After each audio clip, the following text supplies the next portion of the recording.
সংগ্রামী বন্ধুগণ, এই পর্যায়ে বক্তব্য নিয়ে আসছেন বাংলাদেশ জামাত ইসলামী নিজুন্দি ইউনিয়নের সম্মানিত সভাপতি, বাংলাদেশ জামাত ইসলামীর পক্ষ থেকে নিজুন্দি ইউনিয়নের চেয়ারম্যান পদপ্রার্থী জনাব তাজুল ইসলাম ভাই। শাসকের পতনের বর্ষপূর্তি উপলক্ষে আয়োজিত বাংলাদেশ জামাত ইসলামী হাতিয়া শাখা কর্তৃক আয়োজিত আজকের এই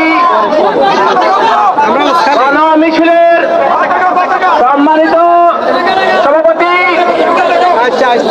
এবং বিভিন্ন স্তরের দায়িত্বশীল নেতৃবৃন্দ, বিভিন্ন এলাকা থেকে আগত জামাত শিবিরের নেতৃবৃন্দ, এলাকার জনপ্রিয় মুসলমান ভাইরা, আসসালামু আলাইকুম ওয়া রাহমাতুল্লাহি ওয়া বারাকাতুহু। আমি নিজুবনিবাসীর পক্ষ থেকে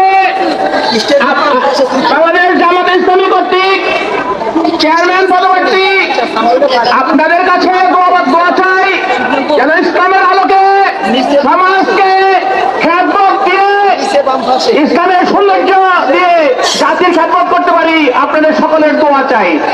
আসসালামু আলাইকুম ওয়া রাহমাতুল্লাহি ওয়া বারাকাতুহু।